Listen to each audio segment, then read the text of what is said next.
Is this okay? Am I audible enough? When we look at the scope, width, depths, heights, profundities of this wonderful journey called the integral yoga, above all the goal, it seems near impossible for any human being to undertake this journey. But if we look at the method, then it seems the easiest form of yoga that has ever appeared upon earth. In fact, every time the divine comes on earth and gives us a yoga, he wants to make things simpler and easier, not more and more complicated. There is no mind creates complications. So we see, at least in the lineage of the avatars, if you have to follow the way of Rama, not easy. My parents had a Vanvasi Ram in their house, and everybody used to say, he went to forest for 14 years, fought all the Rakshasas, not easy to follow the way of Rama. Shiva, ascetic par excellence. Krishna, Kurukshetra. Even to dance is not easy with Krishna, to keep his steps. We'll go off step at the very first step. And now Sri Aurobindo comes with even more stupendous goal. Not just a sattvic change of human nature, not some saintliness, not even moksha, not even Jivan Mukti, which is what Shri Krishna gives to us, but a complete and radical transformation of human nature, divinization of this clay. Sir, what is the method? That's what Nirodha asked him. Give us the central secret of your yoga. We don't have time to read the synthesis of yoga and big books. Give us one method. Even mother was asked, give us one method.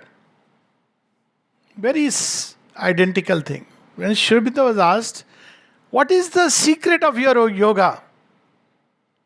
So Sri Aurobindo said something very simple, interesting. He said, to remain psychically open to the mother. In fact, he said there are two secrets of the yoga. First is to remain, the central secret, the first secret is to remain psychically open to the mother. He left the letter at that.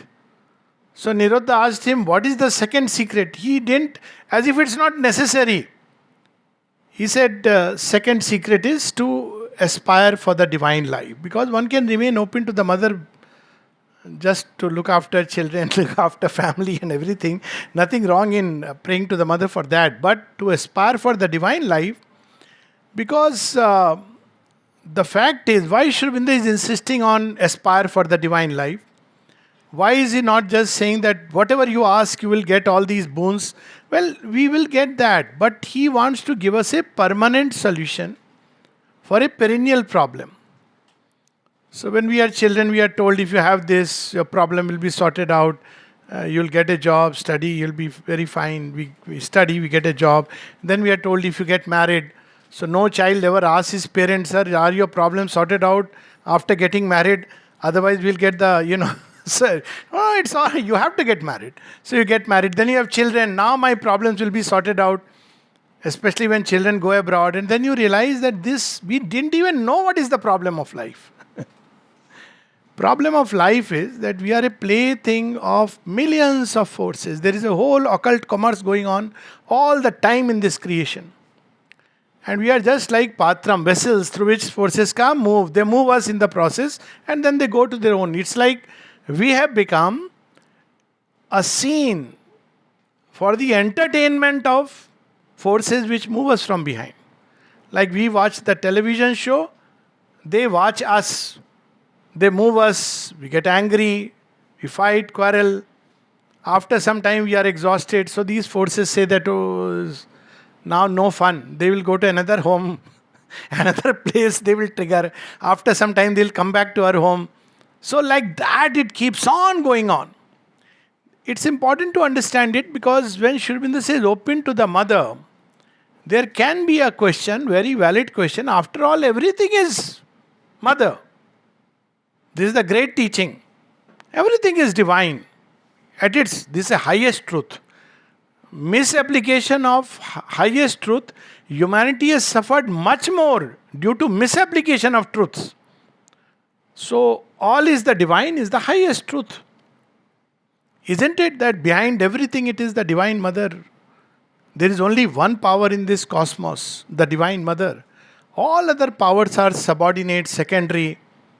So, why are we asked to open to the Divine Mother? Is it not stating something which is obvious? So, Sri Aurobindo explains this beautifully. It's true that there is only one divine, and in all creation there is nothing else but Him. All here that seems to be its lonely self are figures of the sole transcendent one. There are two who are one and play in many worlds. In knowledge and ignorance they have spoken and met.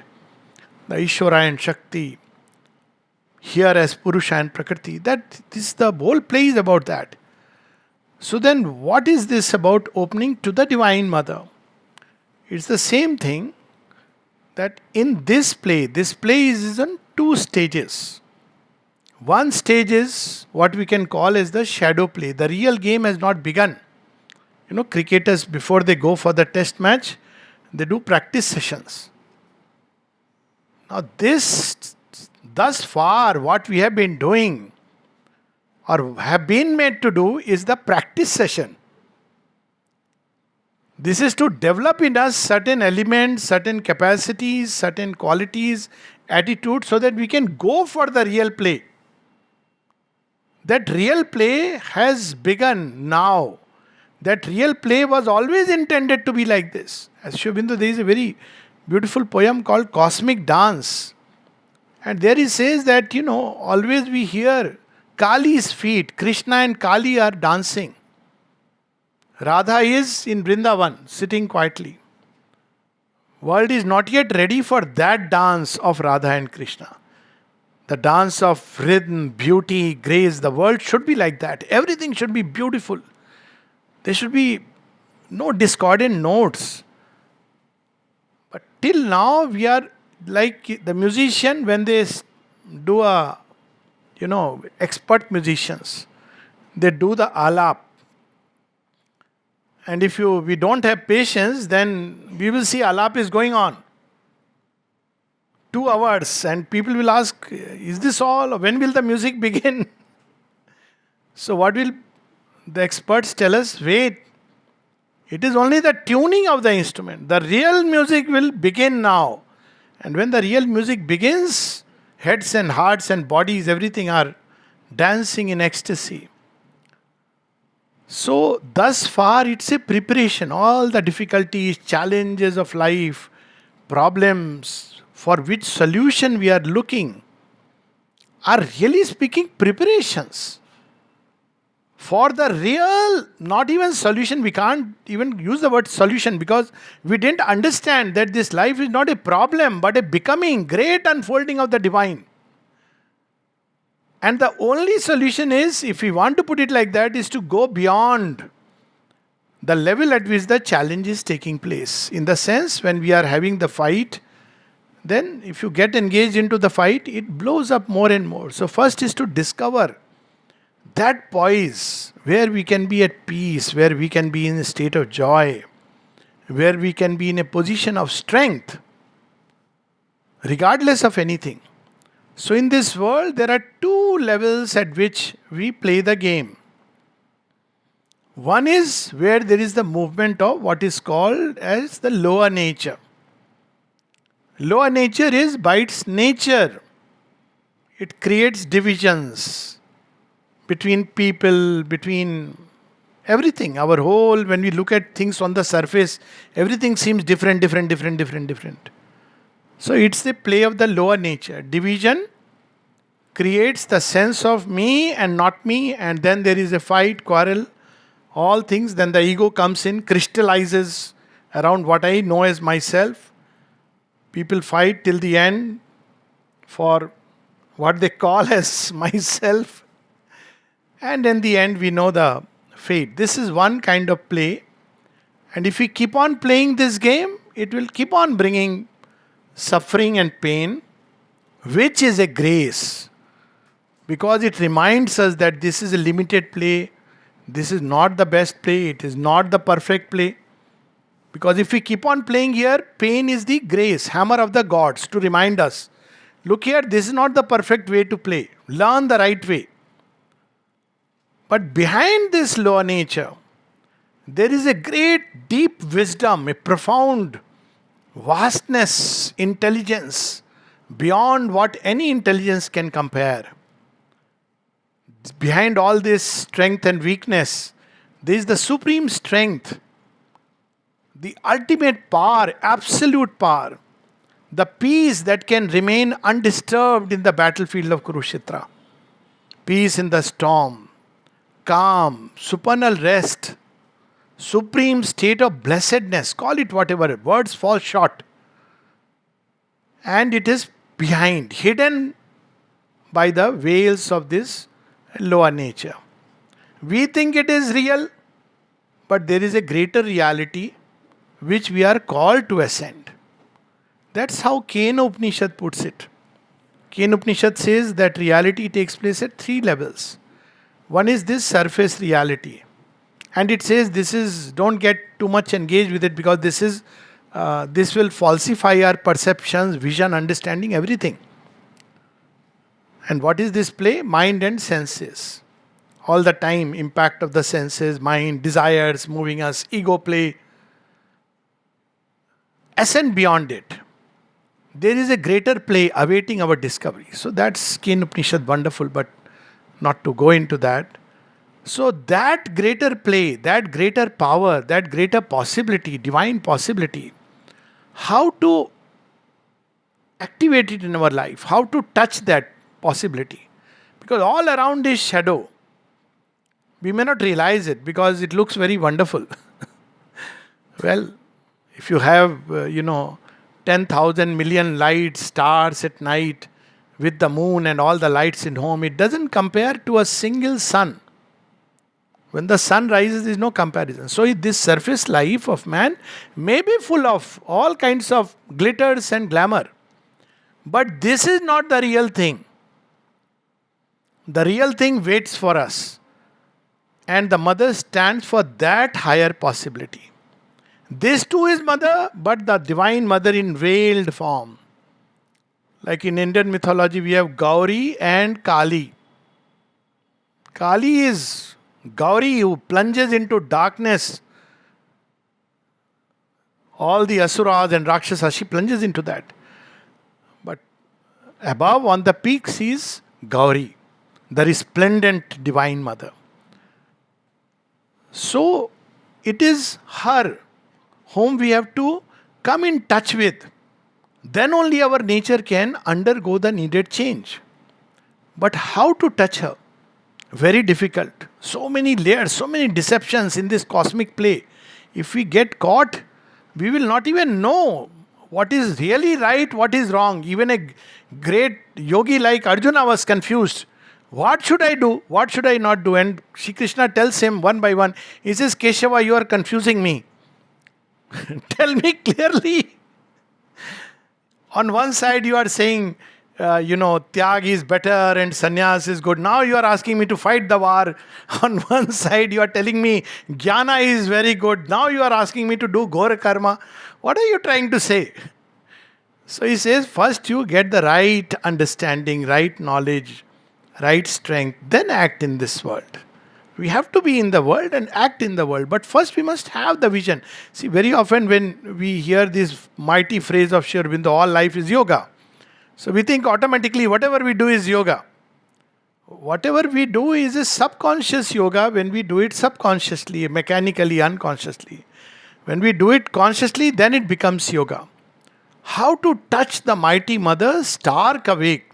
We cannot even imagine who she is, what that splendor of splendors is.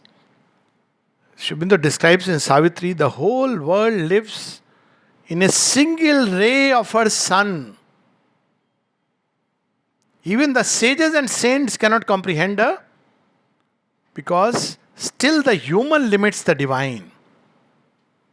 It's difficult. Even sages and saints cannot behold, understand her ways.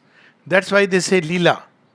Cannot understand. We try to have theories, bad karma, good karma, but in the end, you say Leela. Because you cannot understand what is happening. One cannot comprehend.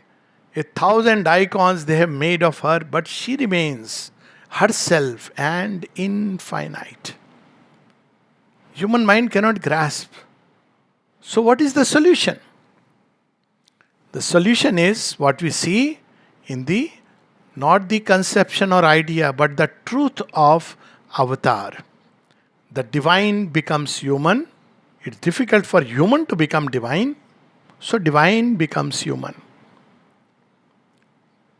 His human portion, we must grow divine.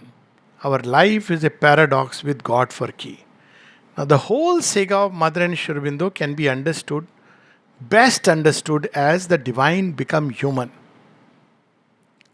And when the divine becomes human, assumes a human body, a human cloak, three things happen. One, because he takes the same body like ours, there is a direct action on matter. And because all matter is one, in the, science will tell us it's one substance. If it touches within his body, it touches every other body in some way or the other. When the mother was going through this physical transformation, difficult even to comprehend, and the disciple asked the mother, Mother, it's so difficult. You are going through so much pain, battle with the inconscient. How are we supposed to do it? We don't even understand what is cells. I mean, we have read in biology. Mother says, but my child, who is asking you to do it? Who is asking you to do it? Mother, then what should we do? She says, you open to me. The yoga will be done for you. Mother's words. They are not sentiments. She knows the difficulty. Second thing she says, very interesting, when the disciple insists, give us one method. Everybody asks, wherever we go, what is the method of this yoga? They ask, some asanas you tell us. So we say only there is one asana we know. And that asana is Pad Sirsha Asana. Never heard of it, no? Pad Sirsha Asana is, Pad is the Divine Mother's feet. Sirs is our Sirs, our head. When we put our head on our feet, this is the only asana. Teach us one pranayam method.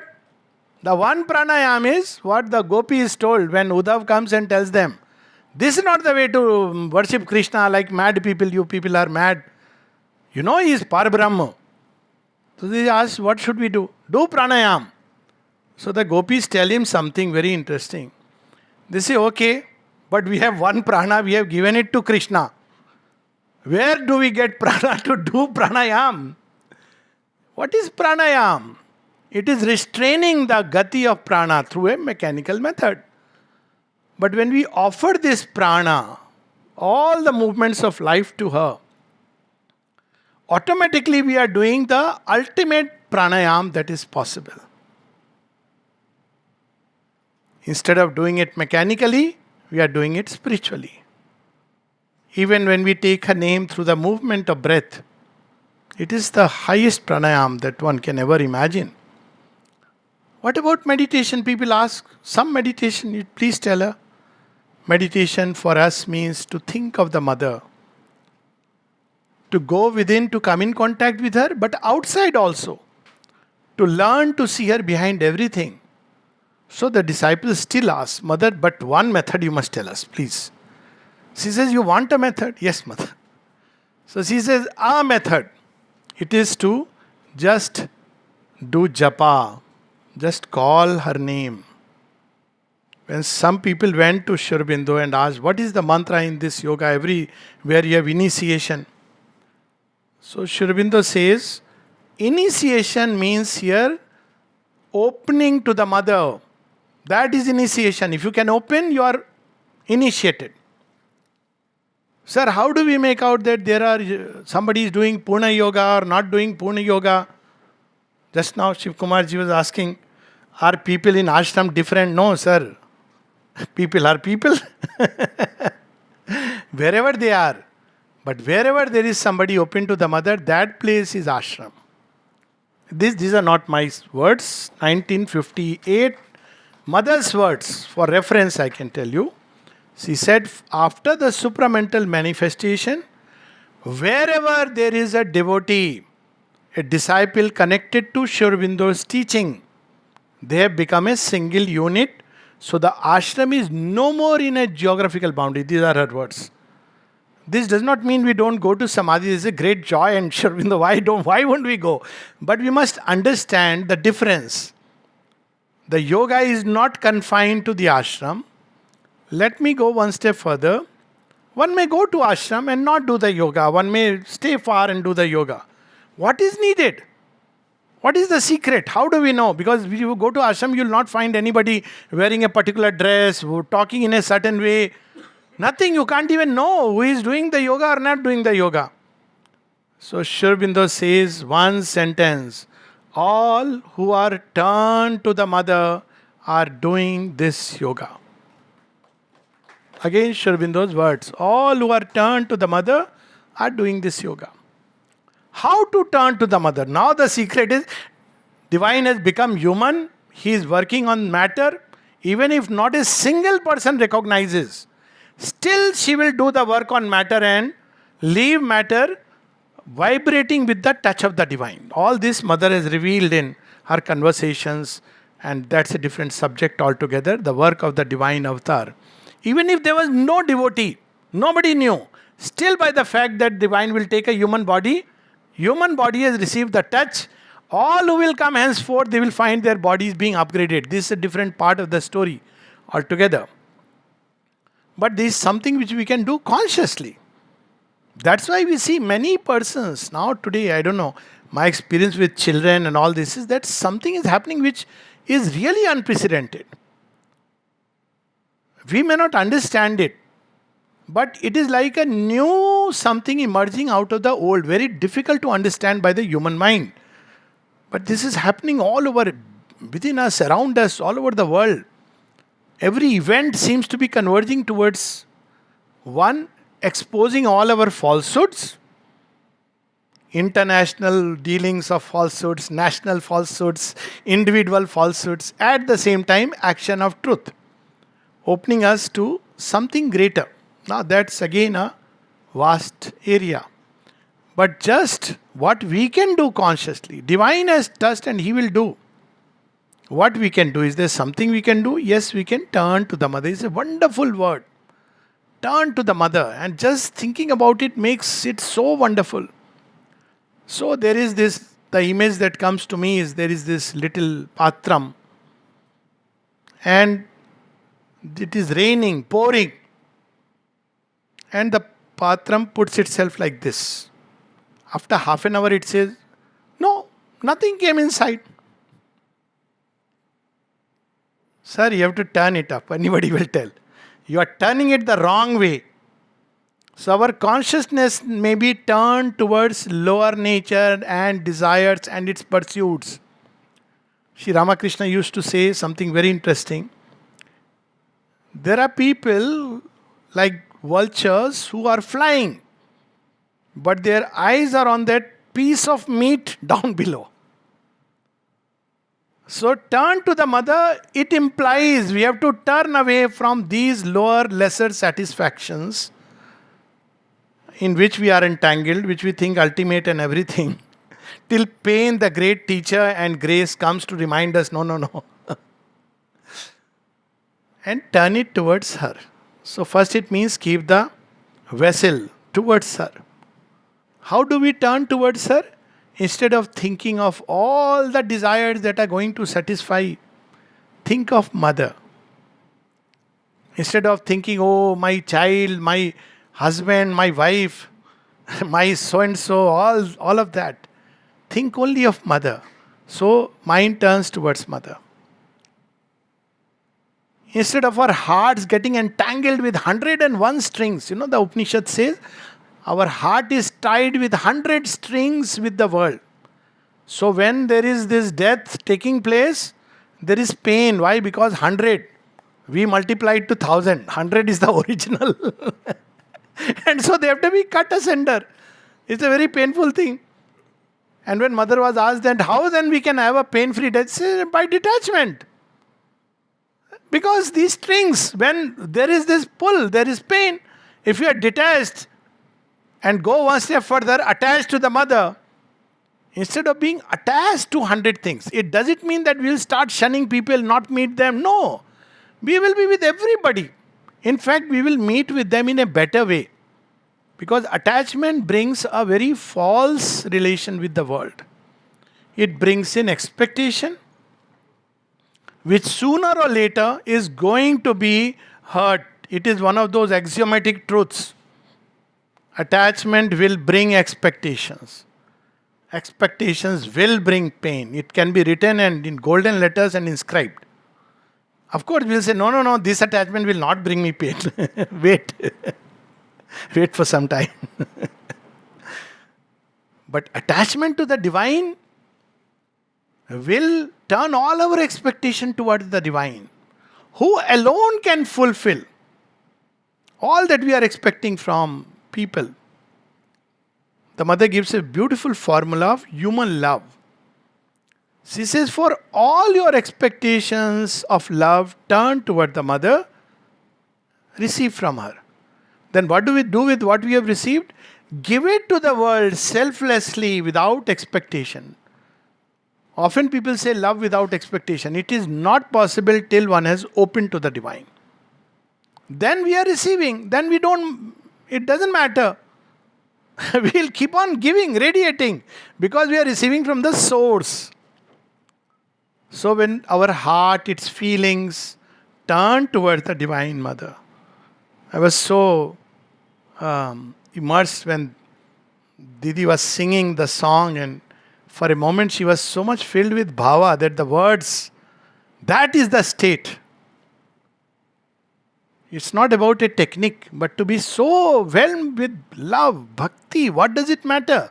The divine knows the words he will put in. He is not a slave of words. He knows the bhava inside, and he takes rasa.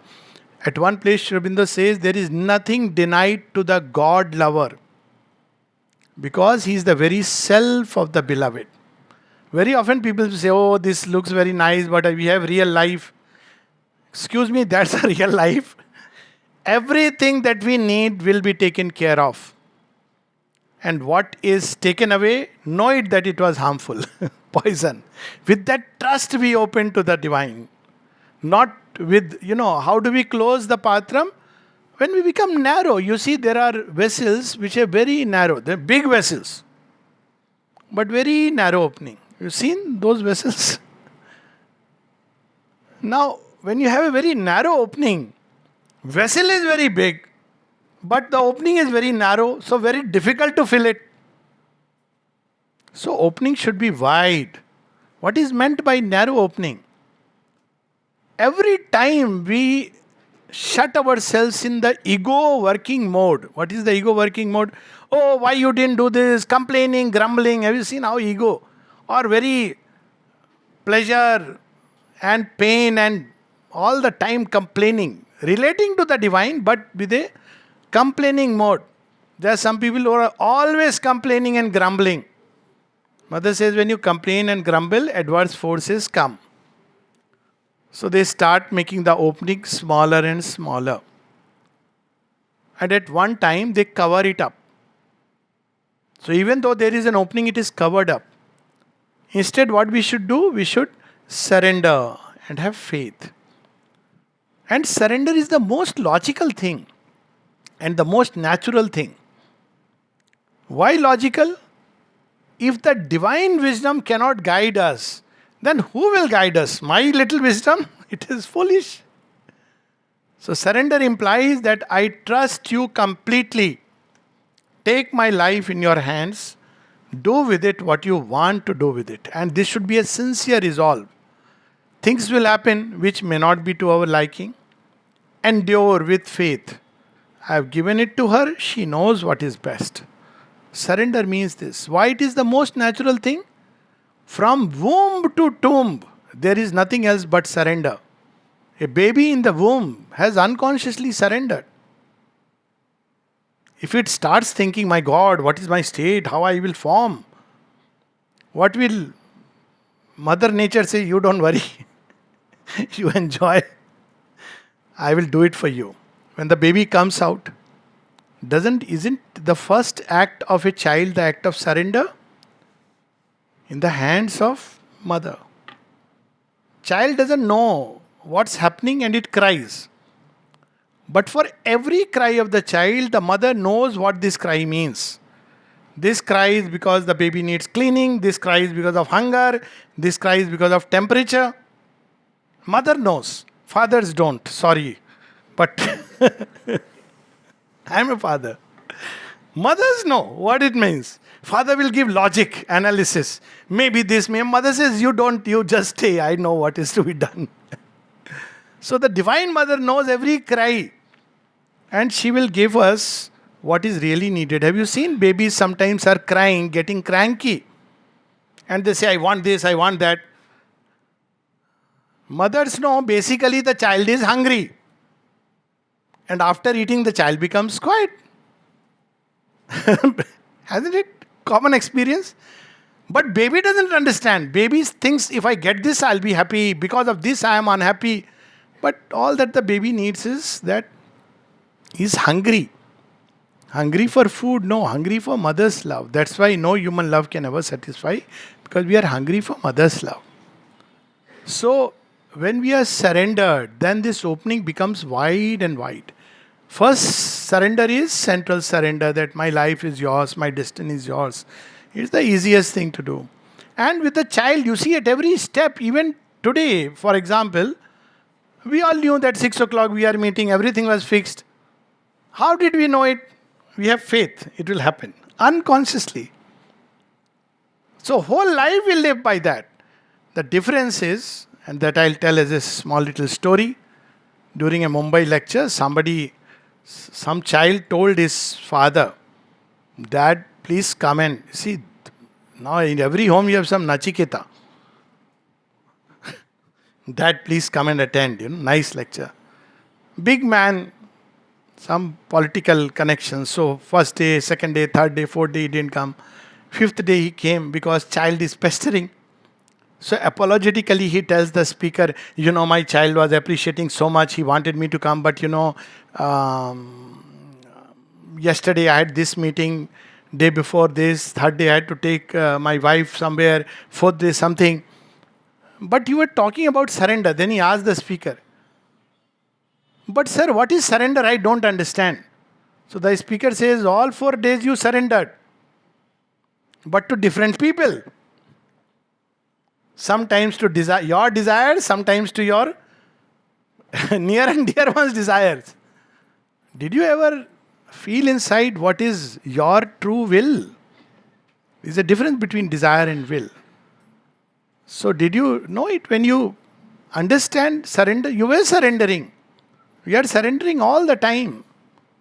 There is a very nice one-liner of the mother which gave me a solution. It's to some problem, and it summarizes in the sense, of course you can't summarize Gita like that, but in a sense it summarizes one of the key points of Gita. Doesn't it happen sometimes in life that I want to do something which I think I should do, and then I think no, somebody else expects me to do this, and we are caught between the two. And the mother gives a very beautiful remedy. She says, my child, we are not here to please ourselves. Okay, so I should do according to others. My child, we are not here to please others. So, we are here to please the Divine. What does the Divine want and expect of us?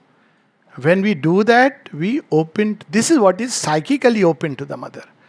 Mentally open, all these other parts also open, but psychically open. Psychic knows that whatever the Divine Mother will do, that is good. I must obey her will in me, her impulsion. But how to receive her will? How to obey that impulsion?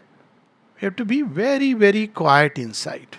It's not about outer noise and all, that's not so important. In the beginning, it is important perhaps because otherwise we cannot really sit and go inside. But after some time, a zone of peace develops in us. We can ask Mother, first thing, instead of 100 things, Mother, give me your peace. She says, in peace and silence, the eternal manifests. Allow nothing to disturb you, and the eternal will manifest. What is work for the Mother? Manifestation of the divine. We just become channels. How do we become a channel? When we are undisturbed. In yoga, it is called equanimity. So, equanimity and peace. Basis of equanimity is divine knows what is best for me. Maybe for a moment it will touch me outwardly, but I should know this is not the real. It's a temporary thing. And wait. It will pass away. Many things, most things in life will pass away. This is the basis of equanimity. Surface life, it may touch it for a momentarily because outer consciousness doesn't easily open to the divine. But inwardly, one must know that I am secure in Mother. No power can slay my soul, it lives in thee. Thy presence is my immortality. That's our security. That is our guarantee. And when we live life like that, it becomes wonderful. So, our motives should turn towards neither pleasing myself nor others, but to please the divine. Now, how to please the divine means we have to try to know what is the divine will wanting in me. We are all, Champak Lalji once, wonderful thing he asked the Mother. He says, after so many years, we all know, of course, his story. After many, not years, decades, he prays to the Mother, Mother, so far I have served you according to what I thought is best. Now I want to serve you according to what you think is best. See? And that means getting rid of all these mental ideas, conceptions, opinions, even about, divine, the service. Ramayana, we see this, Lakshmana and Bharat are two brothers. Both served Rama.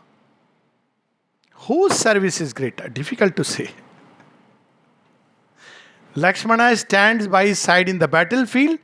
Bharat takes care of the kingdom as a trustee till Rama comes back. That's why in Ramayana, there are two episodes where Rama expresses his love for his brothers. One is when Lakshmana is hit by Shakti.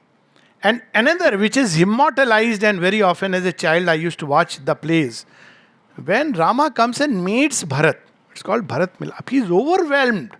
Not because he was missing him. That is a different story. Look at his surrender, his seva. He didn't say, I want to go. He said, I'll stay in the kingdom and serve you. So this idea, some people ask, do I have to be in the ashram to serve the Mother?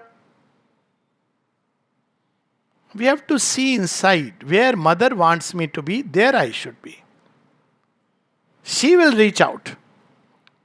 She knows how to reach out. You see, this devotee was a British man. I forget his original name. Later, Mother had named him Medhananda, the bliss of the mind. So this devotee was in a place, he was not a devotee, he was in a place called Tahiti, enjoying life in whatever way. And suddenly one day, somebody came, a ship came and somebody came and met him and casually handed him over this book, the Mother, left it with him and went away. That book changed his life. Mother reached him wherever he is. If we have the call and the sincerity, she will come wherever we are. It may be here, it may be elsewhere, it may be in the ashram, doesn't matter. That is a different arrangement. That divine knows what is meant. But wherever I may be, how you want me to do it as a service to the Lord, to the mother. It may be the smallest of things. Cooking.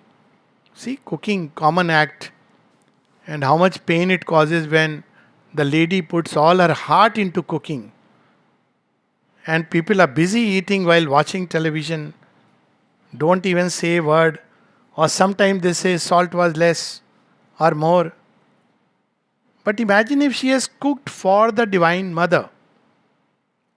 What is that now? It's not cooking, it is prasad. Prasadam. And Divine Mother had it. How does it matter?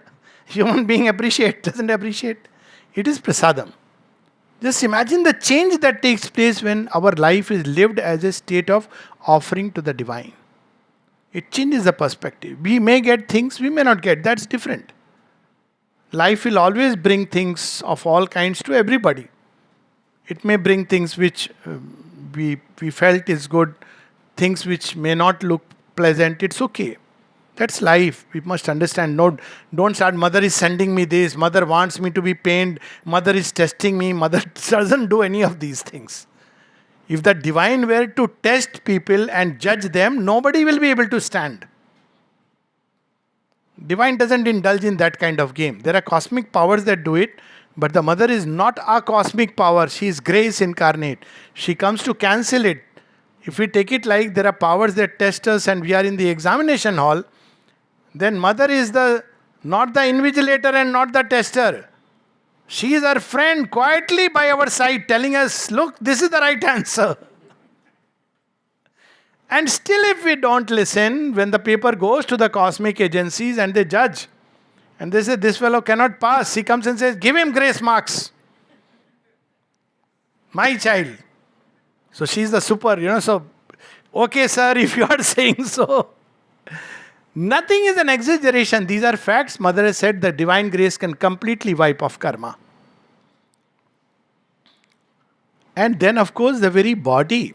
What is the usefulness of body except being an instrument of the divine? The purpose for which the human body is there to be an instrument of the divine. And how it can become an instrument? Everything. When we speak of the mother, when the brain thinks of the mother, one of the simplest ways to become an instrument of the divine without anybody giving any work is to every day read a passage from Savitri and Prayers and Meditation or any book and write it. So how it makes the body an instrument? Very simple. When we read, the eyes are involved, body. Brain is involved, body. Nervous system is involved, body. Hands are involved, body. And we are writing. When we read it aloud, ears are also involved. See how many faculties are involved? When we bow down to the mother physically, some people say it's not needed, all inside. No sir, body must also have the joy of surrender, no? We know it is inside. Don't teach us that. But when we bow down physically, the body gets the joy. Otherwise everything is happening inside. That's why we go to the samadhi and bow down. Of course, Sri Aurobindo and the mother are inside us. But they are, when we bow down outwardly, the body feels the joy. Physical yoga. Every time the body is involved in the yogic process, yogic by yoga means going near to the divine. The body is opening to the divine force. See, in olden times means maybe 40 years back, in the ashram when you went, there used to be a long queue for darshan. Now, of course, there is token system, including 24th April. So, Sri Aurobindo's room will open. I am sure everybody knows this. And there is a token system. So, in token system, you don't have to wait. Maybe half an hour, maximum 1 hour. But when you had this long queue, sometimes 3 hours, 4 hours, we have waited like that, I'm sure. So, on one side, this is good. You have token system, smooth. People don't have to wait much. They can plan it. On the other hand, when you are waiting, what are you waiting for? The darshan of the Lord. Now you see the meter starts. The body has started participating. It goes all the way, it walks all the way. Every step, there is a saying in the Mahabharata. Draupadi says, every step we take to reach to the Lord gives us the result of 100 Ashwamedh Yagyas. So every time we walk to the Lord and we bow down, all this is the bodily yagya. It is not to be taken as simply a mechanical act. We can do it mechanically, but we should do it consciously.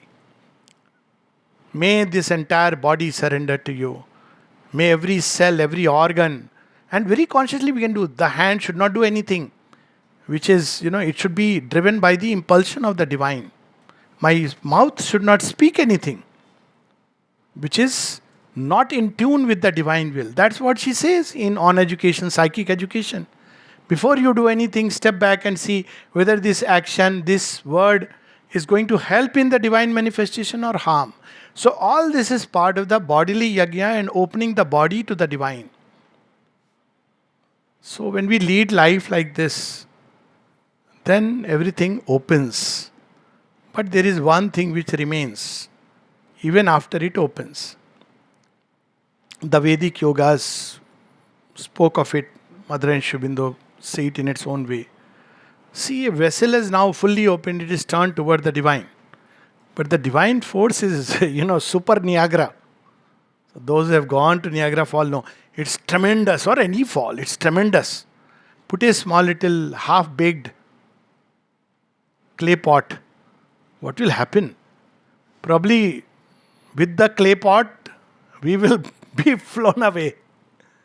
Or it may break. So the vessel has to be made ready.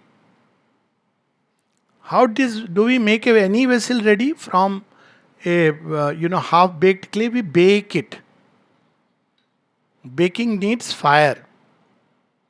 And this fire is tapasya. And this tapasya is about aspiration. Through aspiration, we not only open our body, mind, heart, it starts becoming ready to receive the divine.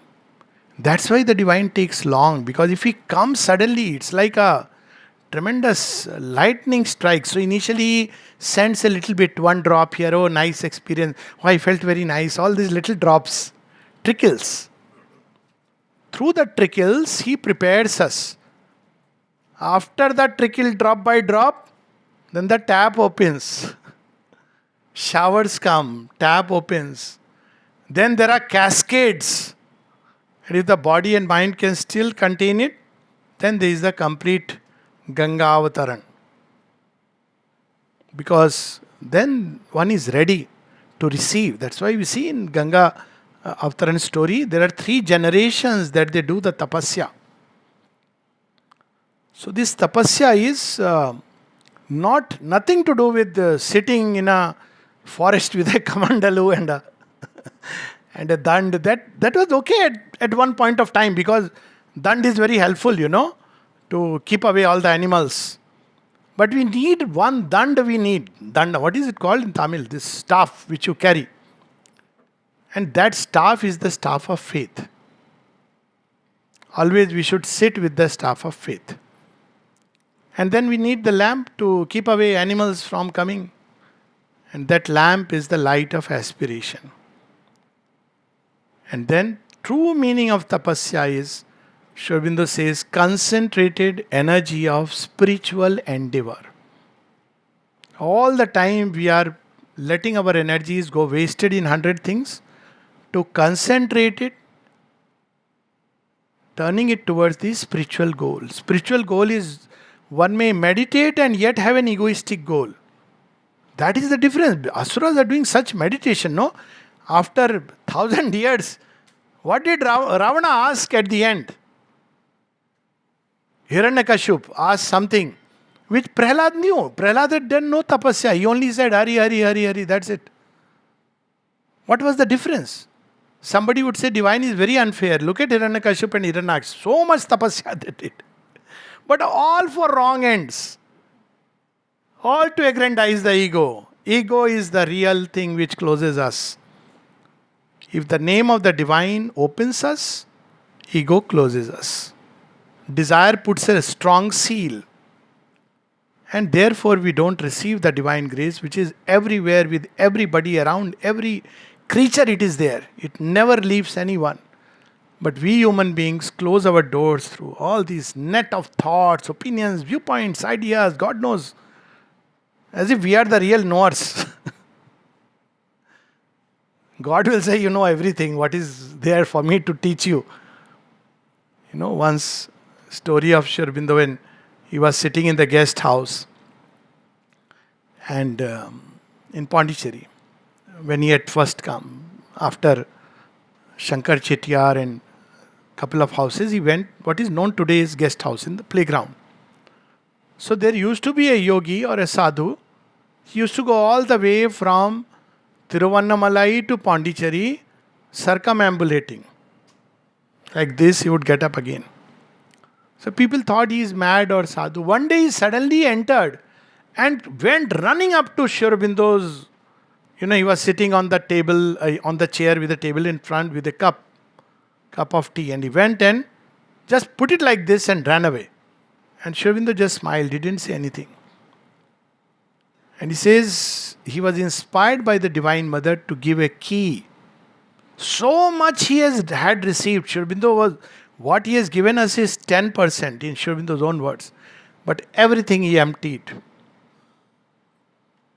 And then the Divine Mother arrived.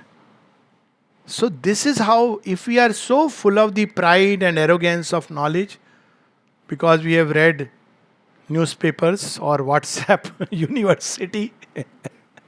Nowadays everybody has a PhD in WhatsApp University. Where is the scope of the divine knowledge? Therefore, humility is required to open to the grace. Humility means, okay, I have read all this, I have my view, lekin I really don't know what is true. That humility opens the doors to the divine knowledge. See, that's what happens to Arjuna. He is also well read. But at the end he says, I don't know what I should do. You teach me. Shishyasteham sadhimam. I give myself to you. I become your disciple. Disciple means I don't know. I may seem to know. People may think I am a great professor. I am a university's triple MA, 4 times PhD from best university in the world. But for the divine, it doesn't matter. Who was Sri Ramakrishna? 6th standard. But look at his knowledge. Vidya Sagar would go and bow to him. And Sri Ramakrishna once half laughing said, oh, the ocean has come to a little stream, Vidya Sagar. Ishwar Chandra Vidya Sagar. He says, however little a stream may be, but when it is filled with the ocean, then it is no more a stream. And Sri Aurobindo says that he was so full of this intuitive knowledge. Where did it come from? He had not read the scriptures. And yet he was the scripture. Living scripture. So humility opens us to the divine.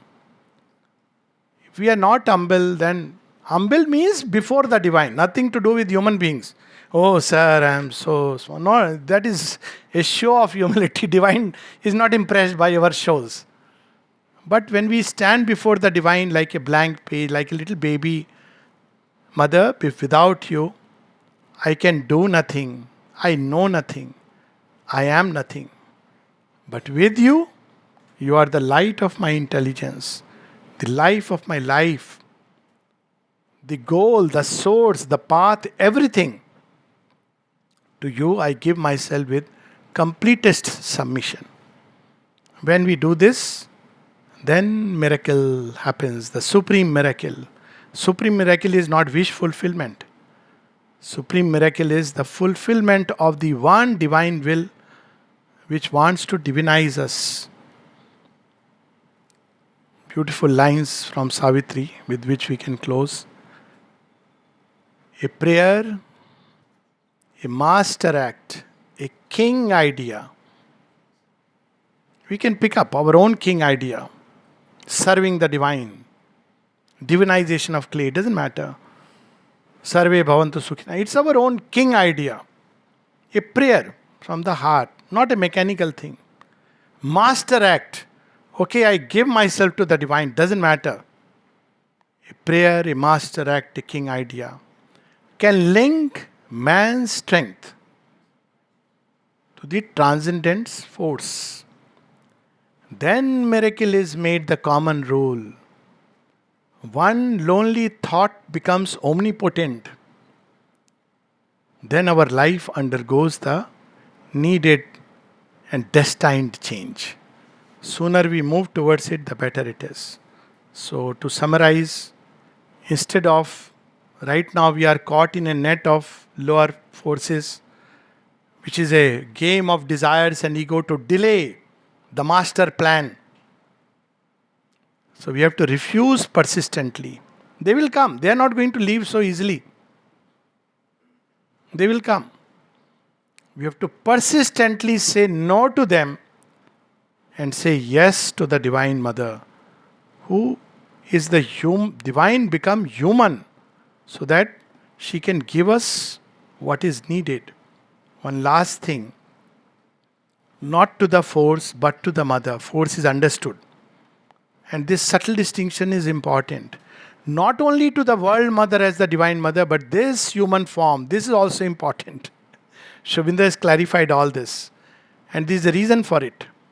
This form she has taken to manifest the supramental creation. Otherwise, she is working everywhere. She is not limited. She is every universal mother of all. But the form she has taken for the supramental manifestation, new creation, is this. And it is through this that we approach her. We should not start creating a division. Oh, Divine Mother means everywhere. Everything is Divine Mother. It's true. But for the purposes of supramental manifestation, new creation, it is through this form. There is a reason why the divine takes a form and assumes a name, that we approach her, open to her very simply by saying Ma, Ma, Ma, Amma, Amma, Amma. Namaste.